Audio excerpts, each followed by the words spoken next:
Welcome to the virtual CISO moment. You probably didn't see me or hear me at first because it's the new year and I'm a little bit rusty. We have a great episode to start season 7 of the virtual CISO moment. Angelo Rysbrack joins us. He is the founder of Pronidus. And Angelo, thank you so much for joining us today. I have stumbled over everything already. Yes, so I've heard. Would love to hear about your story. How did you get started in information security, and what led you to eventually, through your career path, to be a founder of a cybersecurity company?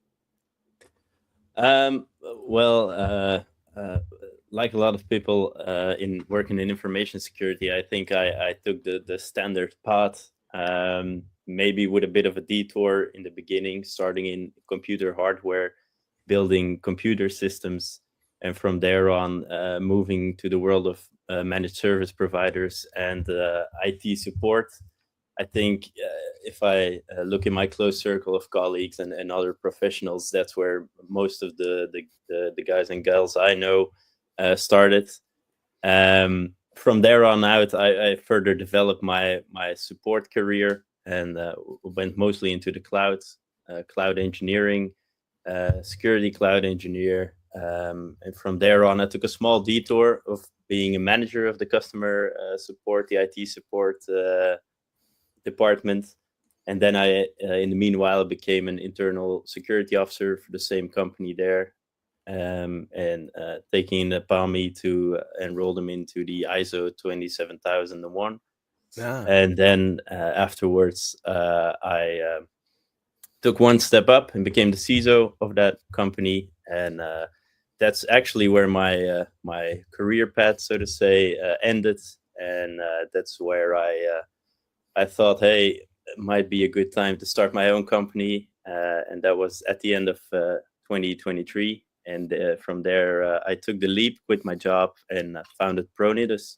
And that's where all my hard work the last year has gone to in starting Pronidus. Well, let's land on that for a second, because I love talking with entrepreneurs, and from my perspective, I also did the same thing you did. I left the nice, secure world of corporate to go into this maybe not so secure, no pun intended, very uncertain world of being my own boss, so to speak. What have been some of the challenges that you have had to endure and overcome over the past year? Well, I think I've gotten to know myself a lot better. In As far as my career went, I never did any sales or marketing, and I never thought I would be good at sales. But boy, was I bad at sales at the start of 2024, and that's something I maybe underestimated. That starting your own company, you have to sell yourself and sell your services. Something that I, of course, thought of, but never actually went any further with. And then at the start, it was really hard to promote myself.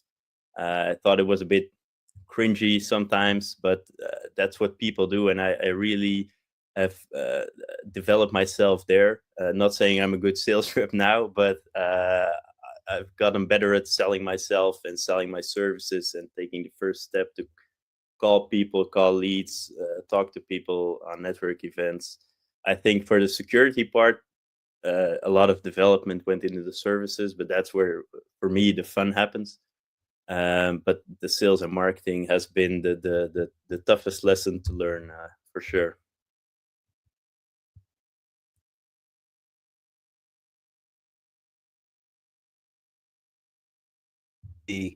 Um, if you were to give a piece of advice to the folks out there as far as the what you can do for marketing, what's the one, if you're a new business owner, what's the one thing that you can say now that you're a year in? Well, not sure if this is all marketing, but it's certainly sales and marketing. It's grow your network before you start, because that's one error I made. It's every person I ever talked to in my professional career while working in corporate I should have added them on LinkedIn. I should have sent them an email. Certainly when I founded Pronidus. But that was the hard part for me. I thought I was barging in on people, randomly texting them or sending them emails. But most people don't mind because they know you. It's not cold sales. They know you. They work with you. They don't mind keeping in touch. And sometimes it's just a small hey, how are you? Hey, founded Pronidus. Hey, okay, sure. We'll keep in contact. But other times, people are really interested in what you're doing, or they need your services at that moment. And that's the one piece of advice I would give anyone, including myself, when you start your own company. Even if you don't intend to start your own company, add everyone you know on LinkedIn. That's what it's for, and do it now, rather now than yesterday. Well, I know for me, too, you talked about expectations when starting. I thought that all I had to do was just quit my job, start the service, get a web page, and then announce. I'd put out one tweet on Twitter and one post on LinkedIn. I'm doing virtual CISO services, and then the clients would just come, and it does. And that was when the virtual CISO field was in. Well, the supply and demand was a lot more in favor of new virtual CISOs back then. So I hear you. It's like, and I'm almost 8 years in. People ask me that question: what's the best thing you can do to market? That's like, I don't really know. I know that you have to build your brand, and certainly having the contacts is so important. Now we both work in the small and medium-sized business space. That's correct, right? Yep. So now that we started a brand new year, from your perspective, what are some of maybe the most or the top two significant threats to information and cybersecurity that these businesses are facing? Well, if I were to pick two, it's of course it's obvious to say stuff like phishing or ransomware, lack of employees or lack of skilled people. But I think the things I encounter the most in the services I deliver to the small and medium-sized businesses are two things: lack of processes and lack of ownership for implementation of controls. And if you take the first one, lack of processes, it's most SMBs have technical controls. They have a firewall set up, they have their network perimeters, they have their infrastructure managed. Not going to say securely managed, but most of the time managed. They have something for their patch and update management. They have some form of endpoint detection for their servers, for their endpoints. They have a backup strategy most of the time, but none of it's written down. There's slim to none of on the process side, and that's what's concerning to me. Of course, that's what I do. So on the other side, I'm happy they don't have everything, because otherwise they wouldn't need me. But there's been so many businesses that I went on to help and perform the gap analysis to find out they have nothing in place, not even the on and offboarding processes. HR has their processes, IT has the user creation and the user deletion processes, but they're not matched. So that's really a big gap to fill for any company, for any SMB. Well, and you say something in your description of what you do is, we quote, we translate complex security challenges into actionable strategies, ensuring that the IT infrastructures are not only technically sound but also compliant with necessary regulations and prepared for rigorous audits. I like the word that you use there, the action word of translate. Dive into that a little bit more. What does that mean? The translation. Well, if I take me back to my corporate experience, what I saw was that I was talking on one hand to HR departments, on the other hand to technical security teams from our security operations center, etc., and on the other hand to compliance guys like myself, maybe, and they were all speaking in different languages. One of them was talking Chinese, the other was talking Arab, the other was talking Dutch, and my job was to get them all to talk the same language, or at least translate so they would understand what the other was saying, because they're inherently, they all want to work together, but they mostly don't, because they don't understand what the needs of the others are. So that's where I now come in, and I try to engulf myself in the businesses that I help, to get to know them and their processes and their identities, and not only focus on the compliance part, but also focus on the process parts, more on the business side, and not only on the security side, so that I can help the people involved to understand what the needs of the other people involved are. So when I talk to an HR department, I can explain, okay, security doesn't want to limit what you're doing. They want to understand what you're doing, so that they can help you comply with your process and make sure that what you're trying to do actually happens on the IT side of business. And that's what I mean with the translation part. And that really puts the onus on us as security professionals, because we like to talk in our own language, so to speak, but we can't have the view that we expect others to understand what we're talking about, and we have to be able to convey the differences between IT and the business units and all of that. That's why I love that word. What was the second risk that you had mentioned? Well, another thing I see is, and I'm not sure how that goes over in America, so I'm also really interested to see your take on this, but the lack of ownership for implementation of controls. And what I mean by that is, companies in the Netherlands and Belgium, where I mostly perform my services, rely on MSPs a lot. They outsource their IT, and they never check if the things that they expect them to do are actually done. And the expectations sometimes from the companies for their IT partner are out of control.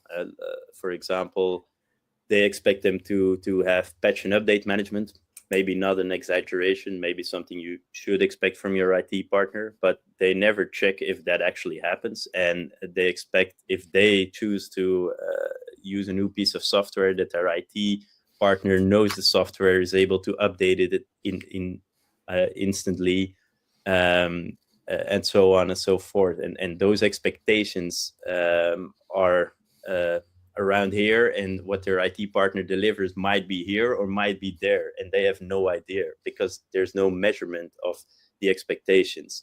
And what I try to do also in the translation part is see what the expectations are, and see if the expectations are met, because that's also very dangerous if the company that I'm working for expects the IT partner to handle to have monitoring of all the services, but also have alerting, and also have 24/7 response to that alerting. But none of that is actually happening. That's really dangerous, and that's something I see happening a lot.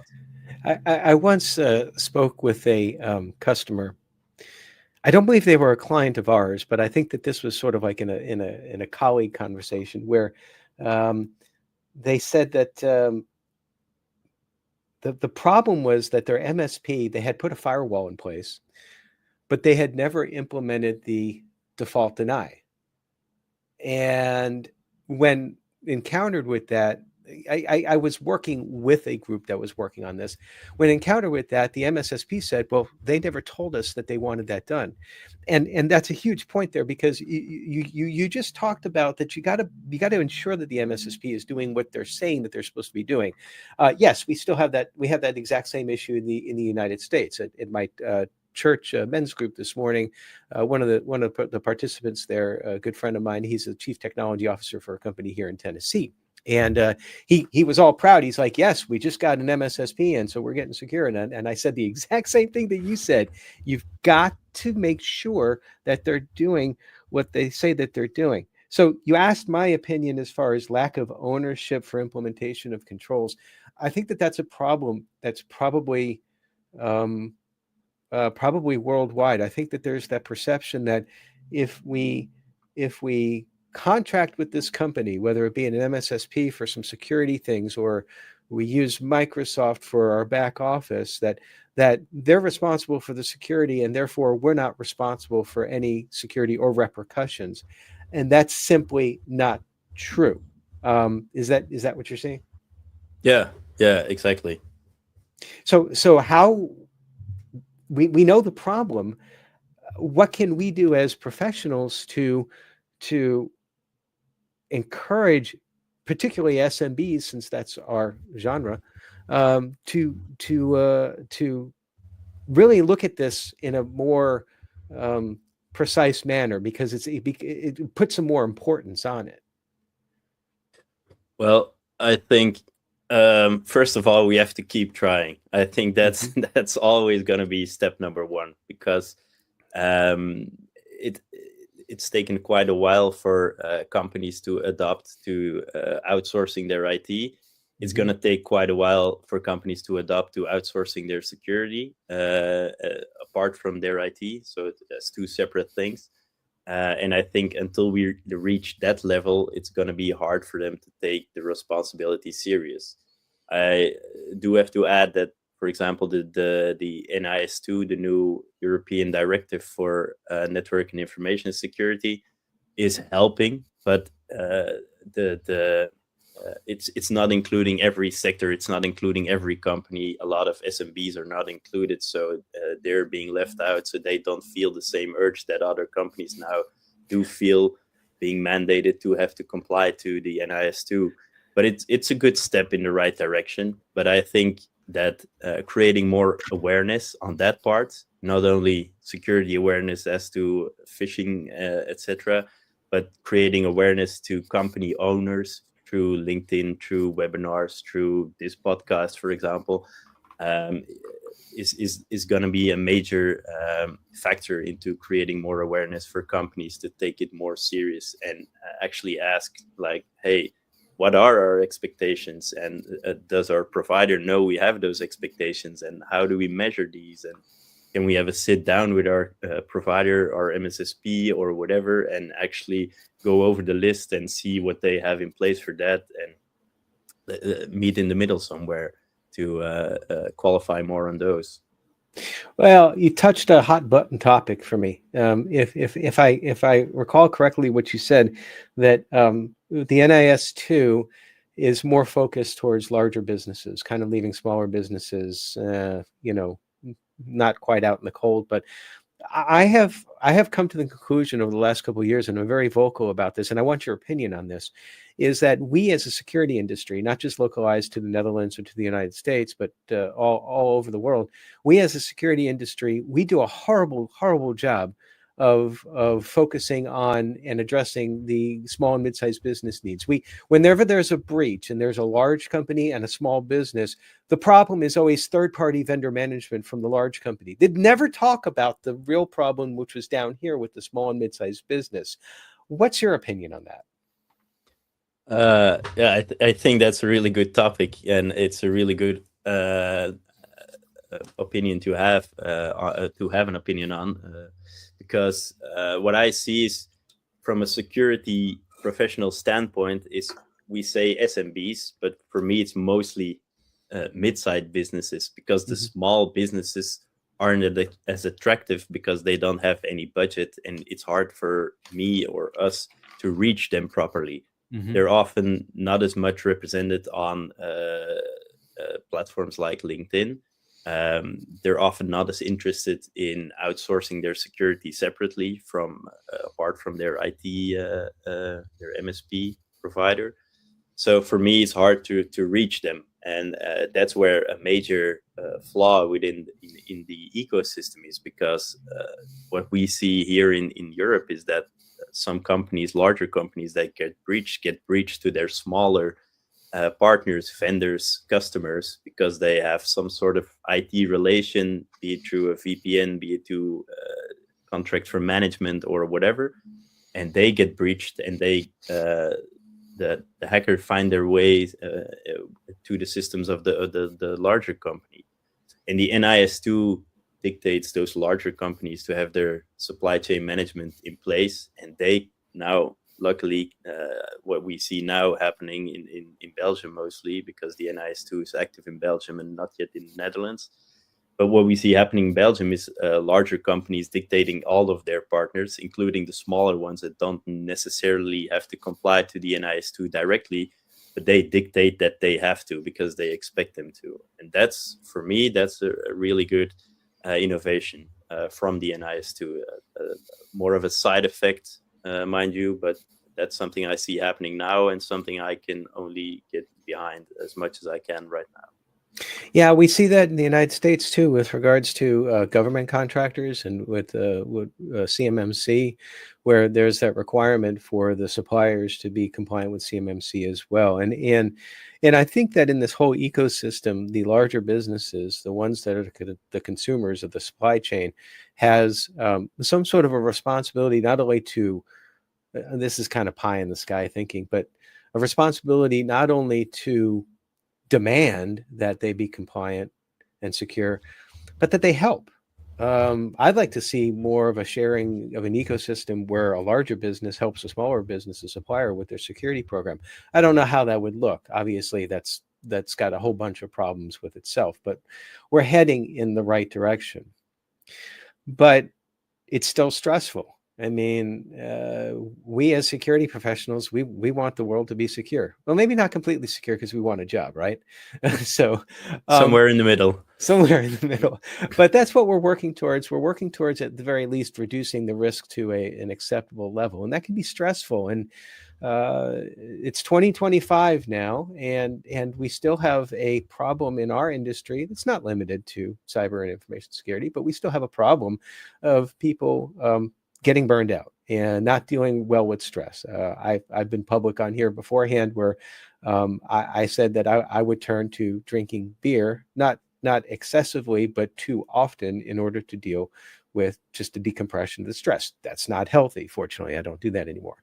Well, what's one of the things that you do to decompress from the stresses of everything information security? Well, I'm glad you brought up what you just said about the use of alcohol, because I saw your LinkedIn posts about those, and it's something I've been, well, not struggling is maybe a bit too far, but something I took into account as well. And I think for me personally, I try to focus on having a healthy body and healthy mind. And what I mean by healthy body is probably easy to understand. It's like working out 3 times a week, keeping track of what you eat and try to eat as healthy as possible, etc. I think the usual suspects come into place there. But for me, having a healthy mind relates to doing things that have nothing to do with technology. For example, I like to go fishing. Fishing brings me ease of mind, being in the moment there and only wondering why I'm not catching any fish. And something I also enjoy doing, but that's more of a recent hobby, is painting Warhammer miniatures. I'm not sure if you know anything about that, but it's like the painting also draws all my attention, spending time in the details and making sure my brush does the right things I want it to do, and that also clears my mind. What kind of image? You said painting what?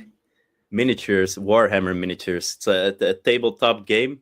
I used to play a lot of board games. Well, I still do, but time is limited since I have 2 young children, so time is limited for the board game part. So I shifted in the board game arena a bit, and I went to painting miniatures because it's easier to do for just 30 minutes to an hour every night, for example. So that's something, it's a dangerous hobby, costs a lot of money and obviously a lot of time, but it's fun and it clears my mind and it helps me really to decompress. Well, and that's one of the reasons why I love asking this question, because I've never had someone with that answer. I think the oddest one that I had prior to this was being a beekeeper. And I can't understand that. It's like, I mean, as far as being a beekeeper, that would stress me out even more. And painting miniatures would probably stress me out too. But I kind of understand it because you get so involved in the detail of what you're doing that you lose everything else. You're almost like in a different world. And And that's really what we need to do, is just to completely separate. That's awesome. I mentioned before we started that I think this is like number 174 or 175, and I've asked that same question each time, and I wish I had written down what each person had said. I might have to go through. That would be a heck of a lot of work. I mean, we're talking like 3 years of podcasts. Well, with AI, you never know. It might be easier than you think. Oh, yeah. I just shove everything into ChatGPT and come back in 3 hours or 3 years. Exactly. I don't know. Well, what kind of future plans you got? I know you're growing the business, and congratulations with that, by the way, because it is difficult starting and doing all that. And I'd say that from experience. But tell me more about your future plans. My future is all about Pronidus. So I'm set up my goals like a month ago for the next year, and I'm further going all in. I think 2024 was a good way of checking what I really wanted, and 2025 will be on perfectioning what I already have. Maybe even brushing up my sales skills, even more skills. But apart from that, I'm on a mission to make cybersecurity understandable, and being that translator, and also maybe finding out how I can teach other professionals how to be more of a translator. I think that's where my end goal is. I like to teach in some way or another, and I'm going to try and do that more through video content and through LinkedIn posts. And then I think that will be my goal for this year, and my focus points to teach others and to provide SMBs with security services. But that's more of a general answer, I guess. Well, I'll give you the secret answer to success as being a small business entrepreneur yourself. I'm revealing it here for the first time ever. It's actually pretty simple, and everybody says it. You just got to be consistent. You got to constantly be working at it, just a little bit at a time. It's often, for me, it was often like demoralizing to not see immediate results. For me, I didn't get my first. I started working with an agency. I didn't get my first, honest to goodness, long-term virtual CISO client until I was 18 months in. But the difference between not getting that client and getting that client is that I was constantly working at it. It just takes time. And I know you got it. You're well in hand. So, Angelo, thank you so much for joining us today. Fascinating conversation. Really could have dove a lot more into NIS2 and the whole SMB, not really paying attention to it within the market, but then otherwise we'd be here for a couple hours ourselves. But thank you so much for joining us today.